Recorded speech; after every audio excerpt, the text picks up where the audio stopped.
Hinahandog ng PhilTalk Ministry Organization at ng The Mickles Production. Ang kwentong pinamagatang A Father's Love, a Holy Week Special.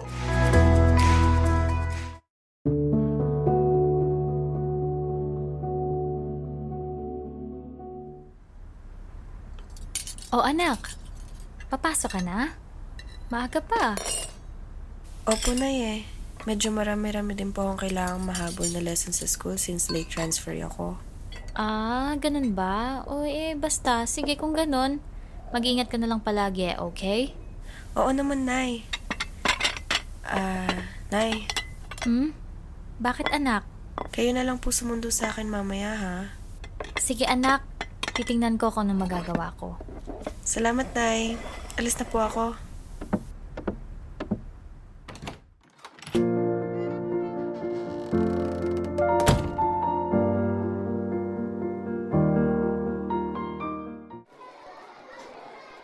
Uy, girls! Grabe talaga si Alonso, no? Masyadong mahigpit. Naku, sinabi mo pa. Akala ko nga mapapalabas na ako kanina eh. Buti na lang talaga napakiusapan ko pa. Pero teka, oy Sean, ikaw mag-iingat ka dun kay John Paul, matinik sa babae yun. Naku, wag na wag ka magpapadala sa mga pambobola nun girls, sinasabi ko talaga sa'yo. Naku, kayo talaga. Wala akong balak pansinin yun, no? Besides, he's not my type of guy. Talaga lang, ha? If I know lang. Oy girls, tingnan nyo yung lalaki nakatingin sa atin. Ang weird. Wait, bulag ba yung isa niya mata? Nakasara kasi. And it looked like sa'yo siya nakatingin siya, no? Sa akin, imposible, ha? Anyway, mauna na ako sa inyo, ha? Medyo sumasama na kasi yung pakiramdam ko, eh. You know, girly thing. Yeah, I get you girl, nararanasan ko din yan eh. O sige na. See you tomorrow na lang. Ingat kayo, girls. Ingat kayo.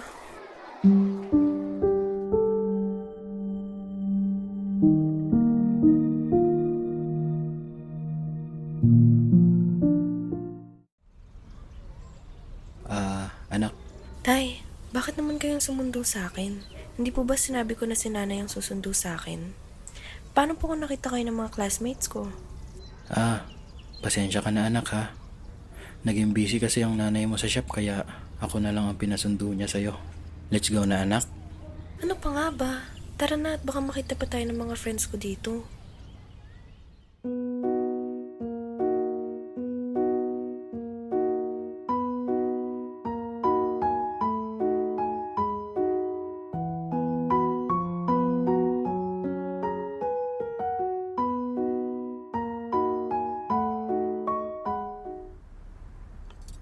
O anak, kumusta ang school? Ma, di ba sabi ko kayong susundo sa akin? Bakit naman po si tatay ang pinagsundo ninyo? Yun ba? Anak, ang dami kasing gawain sa shop kanina eh. Hindi ko naman maiwanan, kaya ayun, si tatay mo na lang since wala naman siyang masyadong ginagawa. Saka di ba mas okay yun para makapag-banding naman kayo ng tatay mo? Nay, hindi ko po kailangan ng banding. Araw-araw ko naman po siyang kasama eh. Nakakasawa na nga po eh. O siya, kumain ka na lang. Heto, pinaghanda kita ng adobo. Magpakabusog ka ha.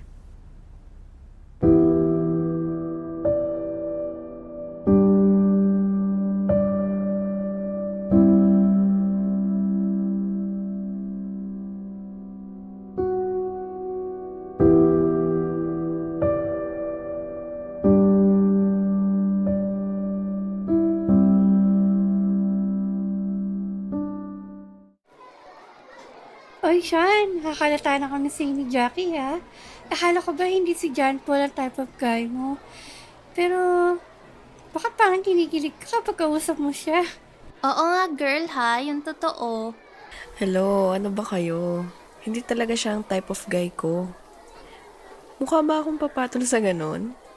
Uy, girls, ayan na naman yung weird guy na bulagang isang mata, oh. Nakatingin na naman dito. Hala, oo nga. Ang weird niya talaga, no?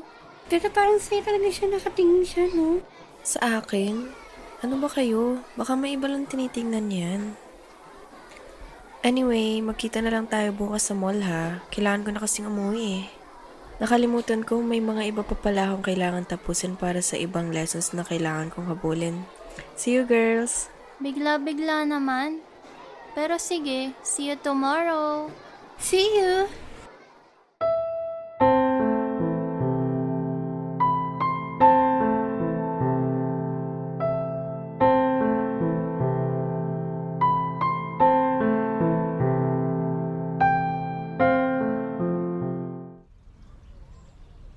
Tay, ba't kayo na naman ang andito?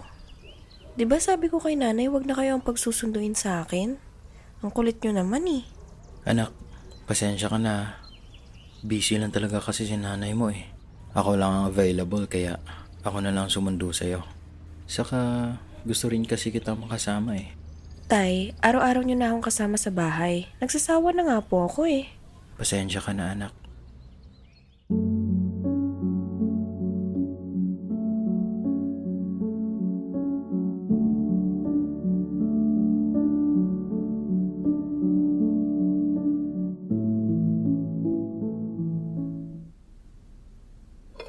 O anak, bakit ganyan ang mukha mo? May nangyari ba? Nangyari, Nay? Mabuti na nga lang wala. Bakit ba kasi si tatay ang pinagsusundo nyo sa akin? Alam nyo naman na ayaw kong siyang sumusundo sa akin, di ba? Teka nga muna anak. Ano bang masama kung ang tatay mo ang sumundo sa'yo? Mali ba na gawin niya yun? Oo, Nay. Alam nyo kung bakit mali at masama?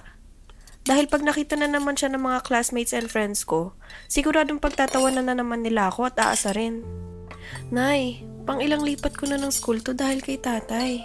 Dahil sa kanya, kaya inaasar at pinagtatawanan ako ng mga tao sa school, Nay. Bigyan niyo naman ako ng pagkakataong sumaya, Nay. Utang na loob.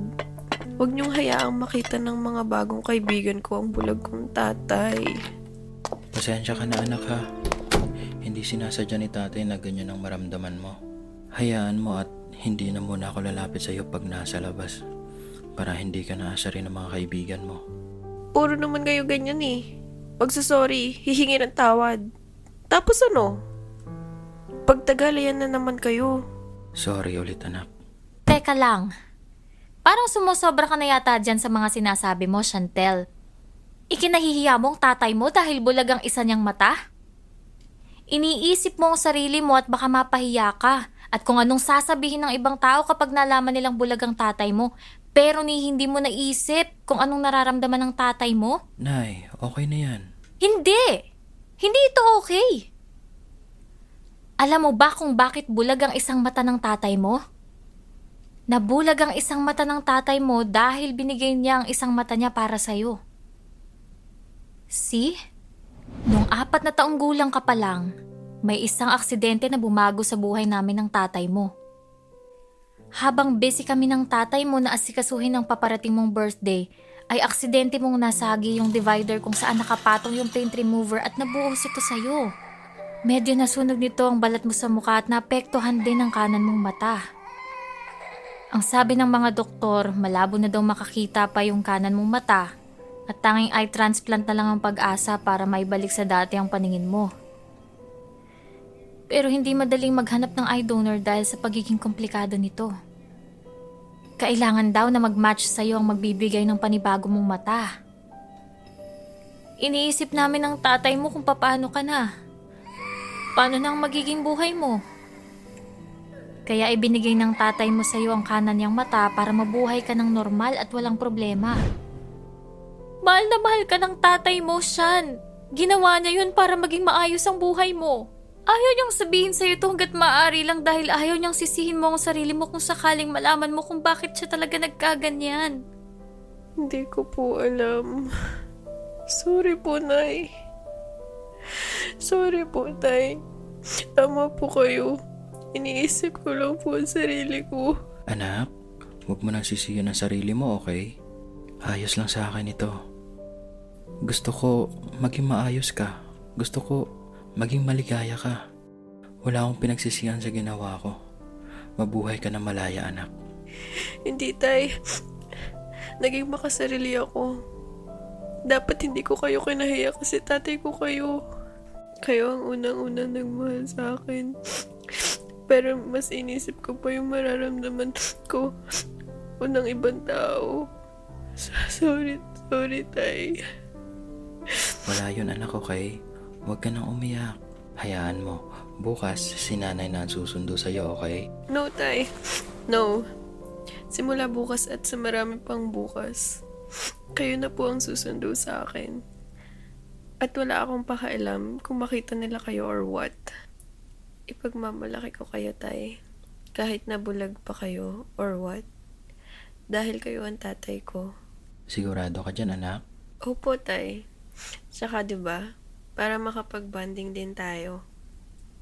Sorry ulit, tay, ha? Wala yun, anak. Mahal kita. Mahal ko rin po kayo, nay. Tay.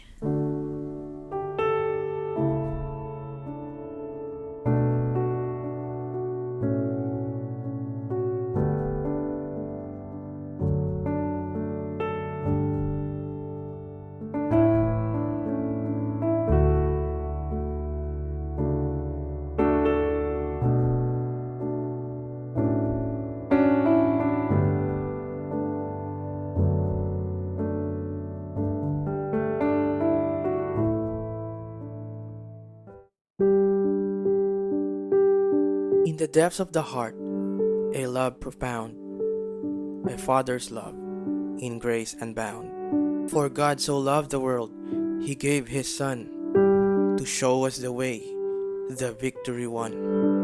A love that's pure, enduring and true, guiding us in all that we do. In every moment, His love shines bright, a beacon of hope, a guiding light.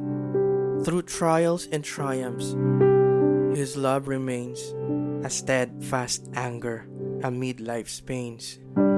In His embrace, we find our rest, for in His love, we are truly blessed. So let us cherish this love so divine, in every moment, in every sign. For in the love of the Father above, we find redemption, grace, and love.